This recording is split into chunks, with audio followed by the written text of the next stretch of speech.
What's up, everybody? Rothstein here, Betting Public Sports Show. I'm your beloved host, Fame Rothstein, a.k.a. Michael Snackson, a.k.a. Bay Old Wolf, a.k.a.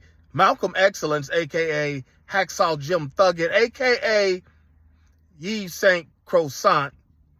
Today is Wednesday, October 22nd, 2025. Please like and subscribe to the video. Leave comments. Share the channel. Like and subscribe to the channel. All right. Obviously, as you know, I'm hailing from the Republic of Cincinnati, Ohio, home of the Bengals and Reds. So this little video might be more provincial, but it does carry national significance. 2 hours away, called Columbus. There's a town called Columbus, the state capital of Ohio. Franklin County judge lifted an embargo, or not embargo, but lifted a block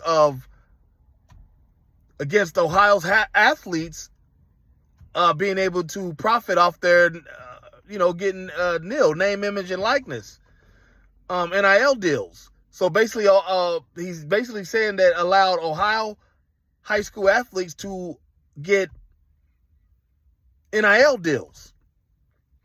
Because for years, there was something about I forget what it was, because I was never that type of, that level of athletes where it would affect me. But like a Ohio high school athlete couldn't take more than $500 or something like that, or couldn't take any money for whatever it was.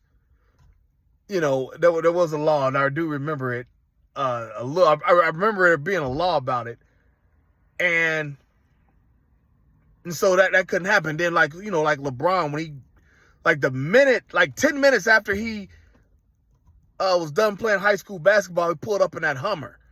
Would have caused him a big problem had he been driving that Hummer while he was playing basketball.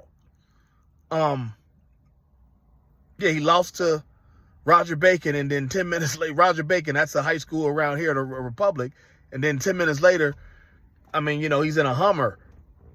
I don't know if any other athletes that may have affected in Ohio, but I say all that to say this, and I apologize, but high school athletes should be able to profit off they should be able to get NIL deals and profit off their name, image, and likeness. You know why? Because of this very salient fact about high school sports. And it's trickling down to almost peewee sports around here, youth sports around here. So I know it's done in places in Los Angeles. But listen, when I say this is very salient. I used to be a middle school football coach, and we were at a all-star game, middle school all-star game, and the guest speaker said this. He said, I want all you kids to know that middle school football, middle school sports, this is the last year of us versus them. This is the last pure year of your athletic life. Once you go to high school, it's now a business. Trust me, it's a business for everybody. The athletes are trying to become college athletes. The coaches are trying to either get to college to coach or get back into college coaching.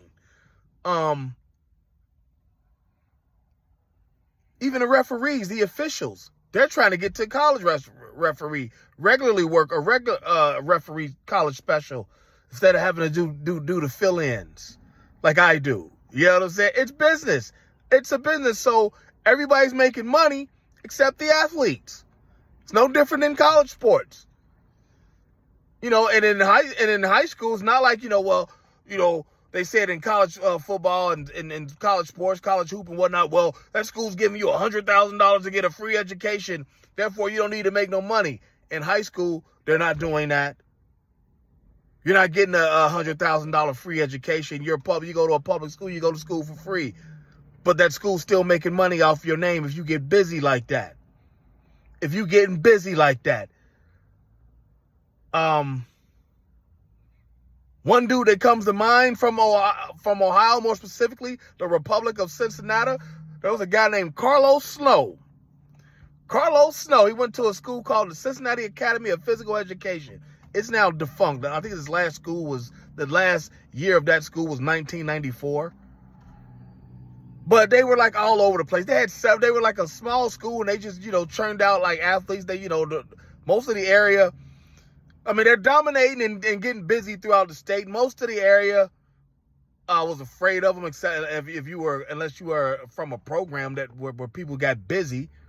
Then this was in the late 80s. Then come the 90s, some of the luster got knocked off before the school was eventually closed because it had 8 bells. The kids went to school for 8 bells. 2 of those bells were phys ed. It was a physical ed. That was their focus, physical education. Not reading, language arts, not science, not math, physical education. All right. But anyway, Carlos Snow, he was like 5'7", 180, 190 pounds. I mean, if you're a little short, thick dude, wide, strong. I mean, he looked like a running back. You know what I'm saying? Thick thighs and shit. He dominated that school, ends up going to Ohio State, played on some lean-ass Earl Bruce teams, ended up getting hurt before it, tore up his knee, had a cup of coffee in the NFL, I think with the Broncos maybe. I didn't make it out of training camp, but, still got a couple NFL checks out of it. But nonetheless, like, he was kind of that dominant in high school and could have made some money and should have made money off his name because, like, he's the reason I'm 9, 10 years old at the time. He's the reason I started reading the newspaper. Just to learn what Carlos Snow did the night before, that Saturday morning. The newspaper would be 10 cents. Take a dime to the newspaper box, whether it was the Post or the Enquirer.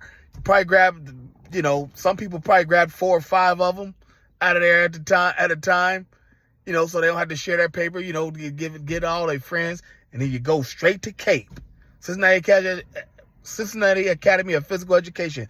You go right to high school sports, find their score. What did they do first? Then you go look up Moeller, because Moeller was with them till, Jerry Faust and them. You guys know Jerry Faust, the Notre Dame coach. Yeah, he came from that school. Moeller. Found out what they was doing, Princeton, but you always look for Carlos Snow first. And he could have made money. Now I'm just trying to think, like, if he played today, he'd make buku. I ain't gonna say he'd be a millionaire coming out of high school, but like Carlos Snow was like just different. This was a different dude. I remember hearing about King. He was bigger in Cincinnati high school sports than Ken Griffey Jr. was. And Ken Griffey Jr., yeah, he's not from here, but he's not born here, but he played high school sports here. His dad's a legend. Carlos Snow was bigger. And I'm thinking, high school players should be allowed to make money off their name, image, and likeness. And I don't know what other states are allowing that, but it's coming to your state soon. If it hasn't been legislated in, or there hasn't been any, talk since the NIL boom in college, there's not been any talking about high school in your state, it will be soon. And plus you got prep academies like IMG and things like that, just the sports, youth sports is a $32 billion business in America. And the athletes are getting none of it. And they should. And it's coming to your state. But I digress. Hey, please like, subscribe to the video. leave comments, share, and we'll be back tomorrow with some sports investing action for the NFL and college football, and maybe even the NBA. Now, we don't deal with the NBA this early or NHL, but we'll be back tomorrow. But until then, everybody, be well. Peace out.